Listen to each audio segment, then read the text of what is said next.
Muy bien. Decía, hubo una dificultad con la organización de la clase. Parece que alguien de los que organizan el instituto puso viernes 18, por eso decía que ya había pasado, yo tampoco podía entrar.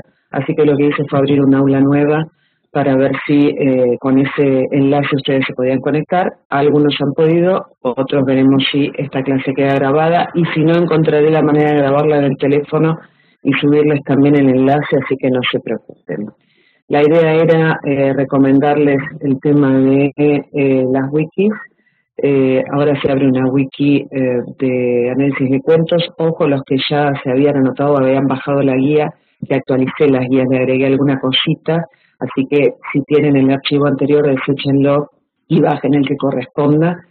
Y anótense en la wiki. Hoy a partir creo que de las 10:30, 11 vuelve a estar abierta y taché el tiempo límite para entregarla. Así que tranquilos con eso, vayan trabajando con tranquilidad porque no hay tope para hacerlo. Lo pueden hacer de a uno o de a dos, como ustedes quieran. El objetivo de la clase de hoy, muy rápido porque a las 11 me cortan, eso sí. El objetivo de la clase de hoy es aplicar a un cuento algunos de los aspectos teóricos que vimos hasta el momento y del análisis literario que está desarrollado en el cuadernillo. ¿Para qué? El objetivo de esto es que el estudiante incorpore herramientas y miradas sobre los textos literarios. Porque en general notamos que el estudiante se conecta más con el qué se está diciendo, qué se está contando, es decir, la historia. Y deja de lado el cómo, es decir, lo discursivo. Y en eso es donde tenemos que ir profundizando y ampliando la mirada. El cuento entonces es El almohadón de plumas. Lo que yo voy a ir aplicando y hablando con ustedes es el género narrativo, que son todas cosas que están tanto en el cuadernillo como en los apuntes. La especie de cuento literario, que hay diferencias con el cuento popular, las poéticas que se abordan de Poe y de Quiroga, la distinción de las formas narrativas breves, diferentes del cuento, que están desarrolladas, donde está relato, leyenda, fábula, artículo de costumbres, cuento poemático, etc. Después los contenidos propiamente dichos del análisis literario. Yo acá les marco que este archivo igualmente después se los envío, no se preocupen. La adoración de los Reyes Magos, 1822, en la página 104-129 hay un análisis exhaustivo y 131-133 están los ítems, algunos de los ítems como para analizar un cuento. Es una guía bastante estructuralista de la guía metodológica de cuentos.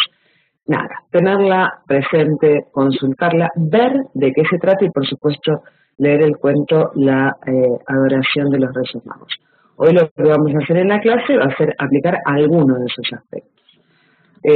Cuando decimos algunos es porque el cuento siempre puede ser analizado desde múltiples miradas y en realidad nunca podemos hacer un análisis exhaustivo, no es una aproximación analítica, ¿no?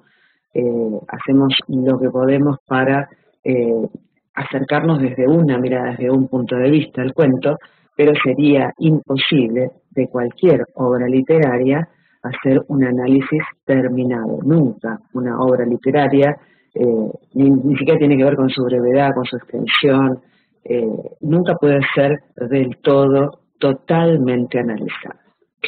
Bueno, vamos a ver historia y discurso, trama y estructura, el narrador. Para esto del narrador hay en la bibliografía adicional obligatoria un cuadrito con los básicos, que es lo que vamos a ver hoy, los básicos de primera y tercera persona. Recién en literatura 2 se amplía la mirada sobre los narradores. Para literatura 1 alcanza con la primera y la tercera persona y los dos puntos de vista básicos de cada uno. La realidad representada, los contenidos tempoespaciales, es decir, las referencias temporales, espaciales, los personajes, los valores estéticos y una breve mención del esquema funcional de Barthes. Está también disponible en la bibliografía adicional obligatoria y que también les puede servir con miras a ver el ensayo que vamos a hacer al final del cuatrimestre, En la próxima videoconferencia yo voy a estar tratando el tema del ensayo y cómo escribirlo, ¿sí? Así que vamos a estar. Adela se está conectando finalmente. A ver si Adela o quién más. Bueno, Adela, Melissa, Paola, bienvenidas. Les reitero, perdón por estas cosas de último momento, no depende de mí la organización del sistema, y ahora estoy en un aula diferente a las que los invité y gracias a Dios se pudieron conectar. De todas maneras, esta clase está siendo grabada, así que si alguno de los compañeros escribe y dice que no se pudo conectar, díganles que la estoy grabando, voy a subir el enlace cuando me lo mande el sistema, y si no se puede por algún motivo, porque entré en un aula que no nos correspondía como institución, yo después vuelvo a grabar esto y de alguna manera se los hago llegar. ¿Está bien? ¿Me escuchan todas bien? ¿Todos?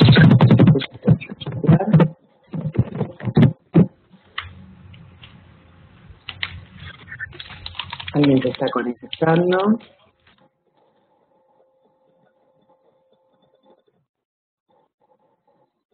Muy bien. Sí, dice Julián, a ver. Bien, Melissa, Paola, perfecto, bueno. Adela, estás en privado. Fíjate acá, en esta, donde dice la flecha roja, que diga para todos. ¿Sí?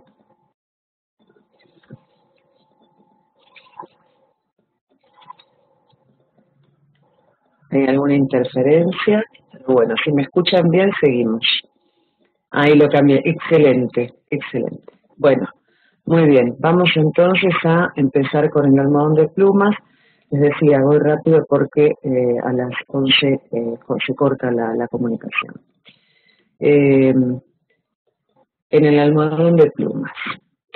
Es un cuento clásico, ¿no? De Horacio Quiroga. Primero, por supuesto, el género narrativo, o sea que se trata de una composición en prosa. Siempre distinguimos la prosa del verso, es decir, de todo lo que no está en verso es prosa, en párrafos que se desarrollan en un tiempo y en un lugar determinado. Acá casi que no podemos hablar de un lugar geográfico determinado, pero sí en los límites de una casa muy especial. No podemos hablar acá que la casa sea un personaje, pero lo espacial tiene un peso importante. La época, lo único que podemos decir de la época, porque vieron que hay cuentos que dice corría el año tal, este que mencioné al principio, ¿no? De la adoración de los Reyes Magos, de 1800 y pico. Acá no hay ningún dato geográfico ni temporal específico, ¿no? Lo único que sabemos es que no se nos sitúa en la actualidad porque hay como una falta de medios de comunicación o de asistencia sanitaria que no sea, digamos, la asistencia del médico a la casa. Especie literaria, cuento. Diferencia con el cuento popular. En el cuadernillo, yo agregué para el cuadernillo un cuadro de la diferencia entre el cuento popular del cuento literario. El cuento popular es más folclórico, oral, esquemático, entre otras características. El almohadón de plumas, tiene diferencias con ellos, es un cuento literario porque presenta un estilo marcado por el autor, porque ya que fue publicado presenta una sola versión y eso no le da posibilidades de variantes y cambios. En cambio, en el folclórico oral, justamente como se va transmitiendo oralmente, siempre hay algún cambio, alguna leve variación. No se utilizan las fórmulas clásicas de apertura, como había una vez, sino que busca atrapar al lector desde la primera frase, ¿no? Su luna de miel fue un largo escalofrío, que es uno de los inicios así más recordados dentro de los cuentos de Quiroga, y que además cuando uno escucha esa frase sabe que es este cuento, ¿no? Es una frase contundente, recordada, ¿no? Y nos predispone ya a los hechos que van a venir, ¿no? El frío que atraviesa todo el cuento. Las poéticas. Hablamos de que la poética de Poe tiene tres principios fundamentales que eran brevedad, unidad de interés, defecto, y tonal y final sorpresivo. Brevedad, unidad, final sorpresivo. Quiroga tendía en muchos de sus cuentos a esos tres principios. En la brevedad se da porque el cuento obviamente se lee de un tirón, es breve, pero además de eso, además de la brevedad física, no se desvía hacia otras ramificaciones, no deja que caiga el interés del lector. Además, la brevedad está dada por el hecho único, ¿no? Que es lo que nos lleva a la unidad, la enfermedad aparentemente incurable de la mujer.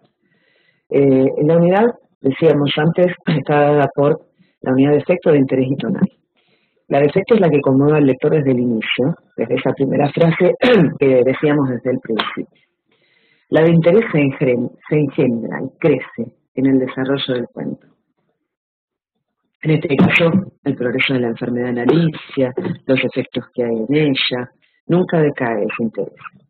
Y la unidad tonal, que es por ahí la más simbólica, está dada por las notas emocionales que tiene el cuento, ¿no? ¿Y qué son las notas emocionales? En este caso es cómo se anuncia el escalofrío desde la frase inicial y cómo ese tono frío, a partir de imágenes, se va desperdigando por todo el texto. La blancura y el frío, ¿no? Fíjense, la blancura del patio silencioso, frisos columnas de estatuas de mármol, producía una otoñal impresión, palacio encantado. Todo eso nos llevan esas imágenes nos dan esa unidad a lo largo del cuento. Después habla del brillo gracial del estuco. El estuco es como un preparado de cal. Tiene el más leve rasguño de las altas paredes. Ya tenemos como imágenes visuales de un lugar impoluto, frío, puro, y después habla de desapacible frío. Estas son imágenes todas visuales muy fuertes para lograr esta unidad tonal. Después habla de otra imagen que tiene que ver con lo auditivo, cuando dice los pasos se hallaban eco en toda la casa, ¿no? Así como un mausoleo sería el lugar. Y después habla del semblante y los pasos de Jordán en ese rígido cielo de amor, ¿no? Rígido cielo de amor, también la rigidez. Entonces, todo esto, la visita de los médicos, la anemia, las visiones de Alicia, todo esto son las notas emocionales que contribuyen a esta atmósfera o a la unidad total del final sorpresivo. Acá se da específicamente, ¿no? Se da con la identificación de la causa de la enfermedad de Alicia, el bicho repulsivo que está entre las plumas, ¿no? Que es la explicación racional de todo lo que antes se hubiera transformado en un cuento fantástico. Después hablo de esto, ¿no? Al principio parece una cosa que no encuentra vacilación, es una alucinación, no es una alucinación, está realmente enferma o la enfermó la casa y la relación con Jordán. En el final, en este final sorpresivo, se da una explicación racional, entre comillas, a lo que había ocurrido. Quiroga en su decálogo, ustedes leen en el cuadernillo, no me acuerdo si en las lecturas alternativas, está el decálogo del buen cuentista, rescata la importancia de las frases de inicio y del final. En la máxima 5 dicen un cuento bien logrado, las 3 primeras líneas tienen que hacer la importancia de las 3 últimas. ¿Por qué? Porque crean una sugestión especial en el lector. Fíjense que habla de escalofrío y el ojo, todo lo de inicial. Y habla también acerca de la narración condensada e intensa. No se distraigan adornos estilísticos, direcciones descriptivas, etc. Esto se da con oraciones no demasiado largas. No es raro que adelgazara, tuvo un ligero ataque de influencia, Alicia no se reponía más, apenas podía mover la cabeza. Son todas oraciones breves, ¿no? Perdió luego el conocimiento, murió por fin, ¿no? Todo se da esa condensación con oraciones breves, ¿no? Las oraciones breves, de alguna manera, nos llevan a ese final sorpresa. Bueno, muy bien. Estamos hasta ahí porque, les recuerdo, voy un poquitito rápido porque como tardamos en conectarnos, estoy haciendo todo lo posible por llegar a las 8. Estamos los mismos 4, me parece que nadie más se pudo conectar. Muy bien. Estamos entonces en el punto de la poética. Vamos a la distinción de las formas narrativas breves, relato, leyenda, fábula. También por los contrarios separamos el cuento y lo distinguimos con sus características propias, ¿no? Lo distinguimos, lo diferenciamos de las formas narrativas. Primero, porque no es un relato, y esta siempre es una pregunta de examen. El relato no tiene conflicto y el cuento tiene conflicto. Esto recuérdenlo porque es una pregunta que suele repetirse en los exámenes y no van en la respuesta, me da la sensación de que no tienen presente esta distinción que hacemos en el cuadernillo. Por supuesto, hay un montón de bibliografías que dicen que relato y cuento es lo mismo. Nosotros hacemos un corte bibliográfico y decimos, no, el cuento tiene conflicto, tiene tensión narrativa, el relato no lo tiene. En el cuento hay algo que tiene que resolverse. En este cuento, la enfermedad inexorable de Lucy.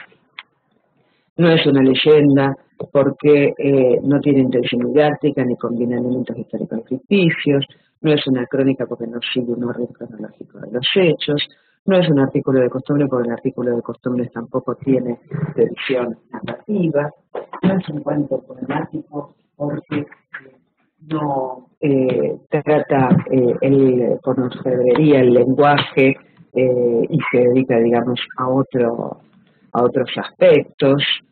A ver, ¿alguien se sumó? Bien, Sole se sumó ahora. Muy bien. Etcétera, etcétera. Entonces siempre por los contrarios también decimos, el cuento tiene tensión narrativa, tiene conflicto. Y los tres pilares de los que hablamos más tarde. ¿Sí? Muy bien.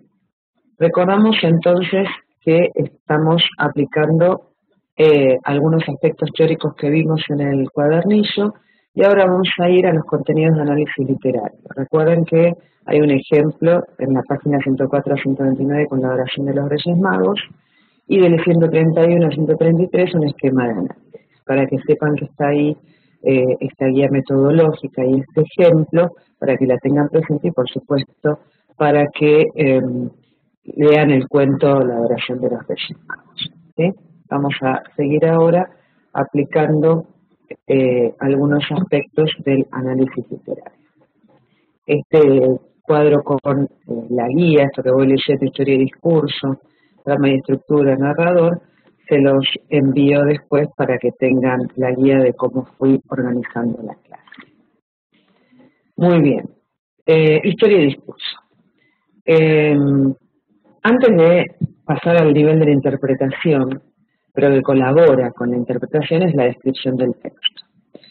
Podríamos basarnos en nociones descriptivas básicas que hablan de la distinción entre historia y discurso.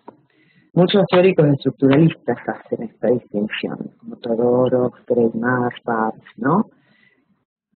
Hablamos de historia en la medida en que se evoca una serie de acontecimientos, que son contados por modos diferentes y por distintos medios. Y la historia son los hechos. Y el discurso es cómo son transmitidos estos acontecimientos al lector. Es la elección artística de contarlo, ¿no? Por una elección de narrador, con saltos temporales, con determinados personajes. Incluso Genet, que es un teórico francés, le agrega un tercer componente. Dice que la historia son los hechos, la narración es lo discursivo, es decir, las maneras de contar esos hechos, y el relato es el producto material, que puede ser la historieta, no sé, una película, no sé, una obra de teatro. Son los mismos hechos contados de manera diferente. Yo me quedo solamente con la distinción historia y discurso, que es la más frecuente y la que ustedes pueden llegar a encontrar en diferentes libros. Para la historia, que son los hechos, se puede hacer un resumen, ¿no?, que nosotros conocemos literariamente como el famoso argumento, que consiste en narrar los hechos sintéticamente con el objetivo de reconocer la historia. Esto en las guías, esas que hablé al principio acerca de que se va a abrir nuevamente la wiki, que es una tarea opcional y que pueden hacerlo o no con alguien, que no tiene límites. Uno de los puntos es contar el argumento en 4 o 5 renglones. En este caso podemos decir que el cuento trata de una pareja recién casados que vive en una casa glacial. Durante el invierno Alicia, la mujer, empieza a enfermar, se consulta a un médico, no mejora ni se sabe el origen de la enfermedad, la mujer empeora y muere. Cuando se remueve el almohadón sobre el que descansaba Alicia, se descubre el animal monstruoso que había succionado la sangre de Alicia y le había causado la muerte. ¿sí? 4 o 5 renglones, entonces que cuentan los hechos, ¿sí? Eso sería la historia. También la historia, para el que se anime, se puede enunciar mediante la secuencia de núcleos narrativos, ¿no? Este concepto pertenece al esquema funcional de Barthes, que también está en el libro, en el cuadernillo, y también les hice un resumen que está en la plataforma, en el bloque de la bibliografía adicional obligatoria, que en general se recomienda que la secuencia de núcleos narrativos empiece con un sustantivo abstracto. Fíjense que con 4 oraciones unimembres puedo llegar a decir estos hechos en vez de contar el argumento. Frialdad en comunicación de una pareja de recién casados, enfermedad inexplicable en Alicia la mujer, decaimiento creciente y muerte final de Alicia, y descubrimiento del animal monstruoso que fue la causa de la muerte.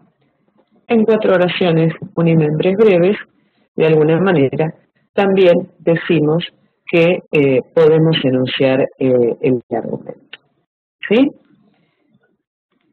Muy bien. La trama es otra de las cosas que se señalan en el cuadernillo y que la clásica estructura es la que nos manda nos indica que podemos seccionar, segmentar solamente a los fines del análisis la introducción, nudo y desenlace. El nudo incluye el conflicto y el clima. Ahora vemos que está. Es una división tentativa, por supuesto, las partes a veces están muy apretadas, constituyen una unidad, solamente lo hacemos, insisto, para el análisis. Esta división clásica puede variar de uno a otro, con algún pedacito más y algún segmento menos. Acá la introducción son los 4 primeros párrafos. ¿Cuál es la función? Por eso les decía, marcar solamente introducción es un poco, es un poco limitante, pero veamos cuál es la función. Situamos en un espacio, en una dinámica de relaciones, y adelantar algo de lo que va a ocurrir después. En los 4 primeros párrafos de este cuento está la presentación y relación de los personajes. Y también importante, toda una secuencia descriptiva de la casa fría y glacial, ¿no? Que da el marco para la relación, que también es fría y glacial, y para lo extraño que va a ocurrir. Con respecto al inicio, la llamada 34 del cuadernillo de literatura 1, creo que es la página 114 aproximadamente, dice que existen 3 maneras de comenzar una historia. Ad ovo, que es desde el huevo, desde el inicio, desde el origen; in medias res, en el medio del asunto; o en extremas res, desde el final de la acción. Si empieza ad ovo, es decir, desde el origen, se va marcando una línea, una secuencia sin quiebre. Pero si los hechos parten de in medias res o en extremas res, a veces el narrador deberá completar la información anterior, o a veces los acontecimientos son mostrados a través de analexis o analepsis, que en el lenguaje cinematográfico se denomina flashback, ¿no? Literariamente es mejor utilizar analepsis o analexis, es decir, saltos al pasado para recordar. En este caso tenemos desde el inicio, es decir, a todo, desde el origen, desde un poco antes del conflicto, y avanza linealmente. El nudo comienza con este señalamiento del narrador cuando dice: no es raro que adelgazar. Es la parte central, el nudo, y la más extensa. A lo largo de esa parte se van desarrollándose los hechos. Se presenta más fuertemente el conflicto, que en este caso es la extraña e inexplicable enfermedad de Alicia. Y luego de establecer ese conflicto se da el clímax. Primero el conflicto y después el clímax. ¿Por qué en este orden? Porque el conflicto va creciendo hasta lograr el clímax, que es el punto de mayor intensidad emocional, ¿no? Las notas emocionales, esas que hablamos al inicio, se van dando ascendentemente hasta el clímax, que es la muerte de Alicia. Ahí las notas emocionales descienden. Y antes de que decaiga el interés del lector, se produce el desenlace, ¿sí? El desenlace es el cierre. A veces ocupa 1 o 2 párrafos, no más que eso, ¿no? Que aclara o da una clausura al conflicto, o realmente es el cierre, por más que quede un final abierto. En este caso no es final abierto, es la explicación, es algo explícito y concreto de la enfermedad y la muerte de Alicia a través del hallazgo del animal repulsivo, ¿sí? Narradores, insisto en esto que dije al principio. En el bloque de la bibliografía adicional obligatoria hay un cuadro donde tienen los narradores básicos que son los únicos que vamos a ver en literatura 1, recién en literatura 2 ampliamos porque los narradores son muy diversos. Dos personas básicas, la primera y la tercera, eso lo vemos a través de los verbos. Esas primera o tercera personas nos dan la idea si el narrador está adentro, es decir, la visión interna en primera persona, o desde afuera con una visión externa, ¿no? Tienen que observar los verbos. Cada una de estas personas, la primera y la tercera, tienen puntos de vista o focalizaciones, ¿no? Entonces, una vez que determinamos que está en primera persona o en tercera persona, buscamos en los matices del cuento el punto de vista. Acá, primero sabemos que está en tercera persona porque los verbos dicen heló, fue, hería, habían casado, quería, ¿sí?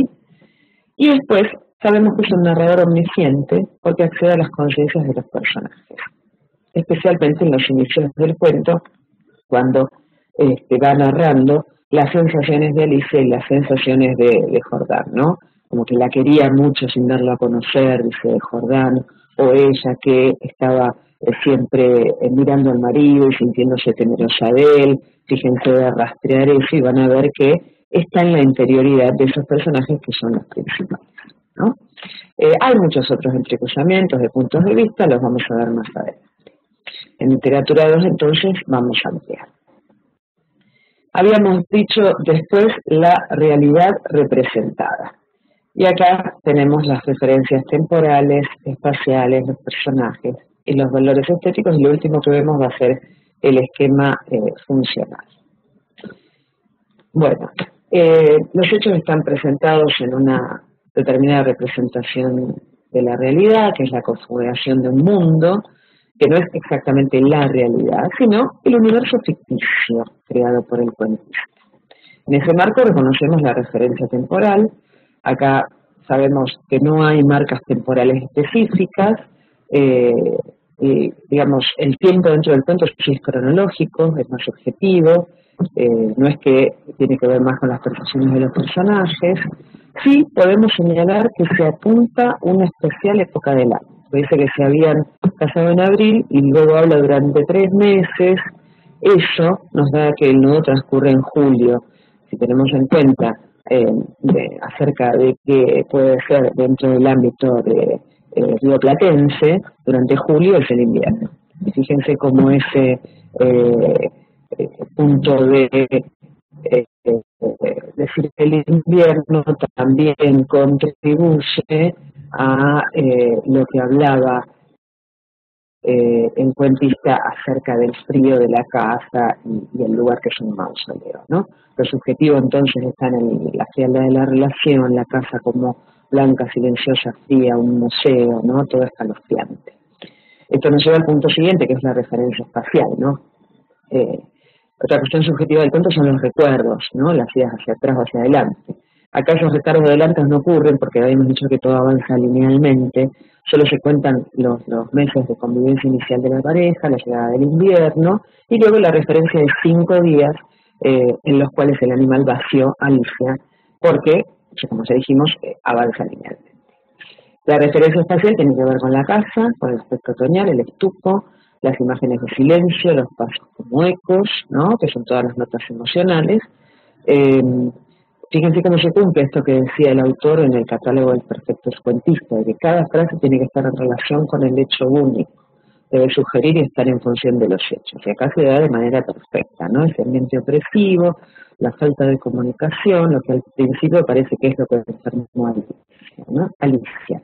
Lo otoñal, el mausoleo, la rigidez, lo glacial, todo conforman el campo semántico del amor.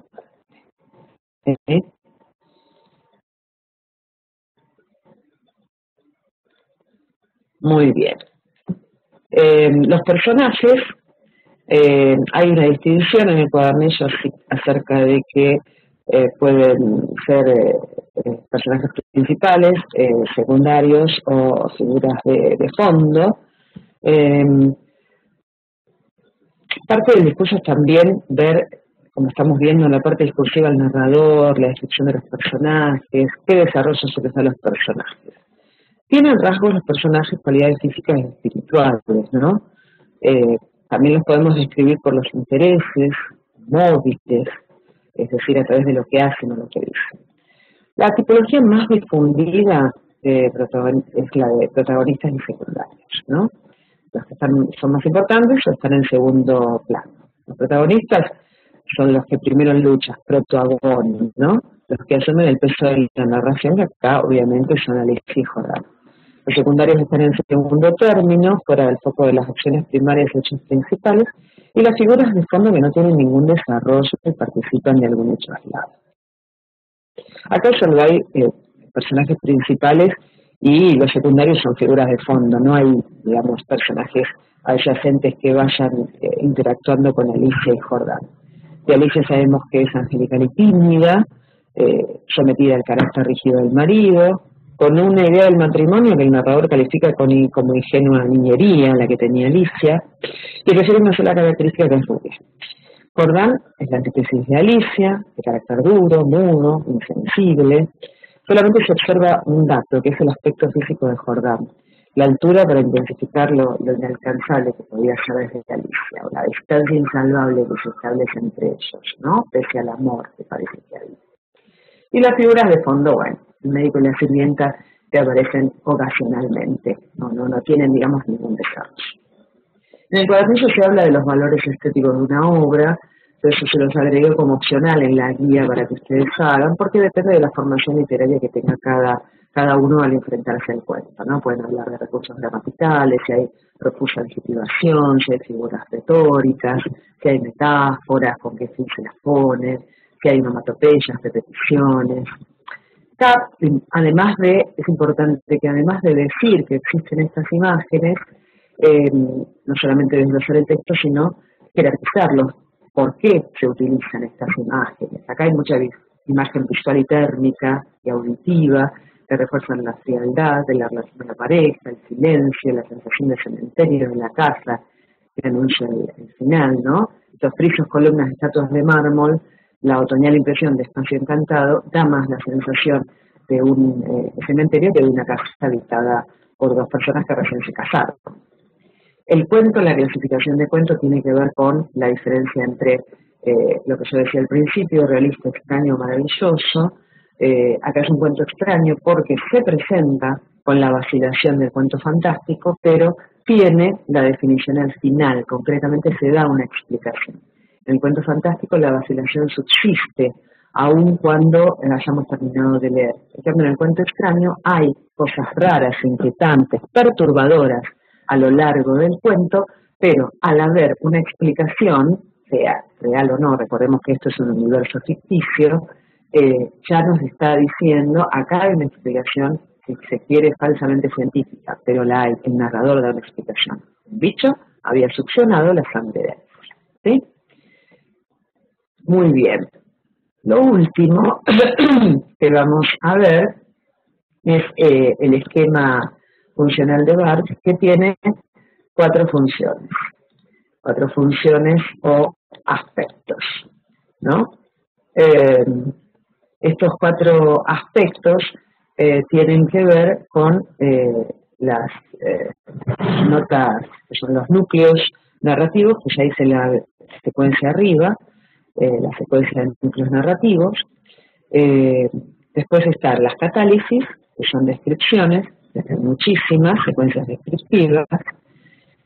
Barthes dice que difícilmente estas cuatro funciones se encuentren puras, así que una catálisis puede ser un indicio también. Los informantes, por ejemplo, vivían en una casa de tales características, o Alicia era rubia, o corría el año, el informante es, corría el año tal, estábamos en Buenos Aires, acá no ocurre, pero podría ser en alguno de los cuentos que les toca para analizar, ¿sí? Los indicios, como decía, son los más simbólicos, son esos datos que crean la atmósfera, esos datos simbólicos que dan como algo metafórico, ¿no? Digamos que requieren de un desciframiento del receptor, del lector, ¿no? Y que acá podemos hablar, como repetí varias veces, de cómo se dan esos indicios al describir la casa. Pensando en el ensayo final, ustedes pueden ver en los cuentos que ya fueron eligiendo si son más funcionales o más indiciales, es decir, si los hechos son más importantes que los indicios, si hay un equilibrio, o si los indicios son realmente importantes en cuanto a datos simbólicos que se van desperdigando a lo largo del texto. Como decía al principio, la escritura colaborativa está abierta ya a la wiki para que puedan elegir con quién trabajar o elijan el cuento. Esta es una actividad opcional que no tiene fecha tope de entrega.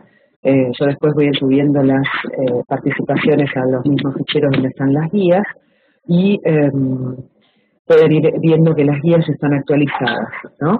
Ahora lo abro. Si dice 20, ahora lo abro y lo pongo 19. ¿Sí? Bueno, chicos, se va a cortar en cualquier momento. Así que disculpen si tuve que correr, pero para que quedara grabado y para que pudieran participar los que tenían destinado el tiempo. Sí, yo ahora la abro dentro de 5 minutos porque ahora empiezo otra videoconferencia. Mejor, a las 12 lo abro porque ahora tengo otra videoconferencia. ¿Sí? Las dejo y gracias por haber asistido. Gracias, Julián, por haberme... Sí, se puede trabajar de 2. Gracias por haberme copiado en el WhatsApp el enlace y nuevamente disculpas, pero a veces no depende de mí. ¿Sí?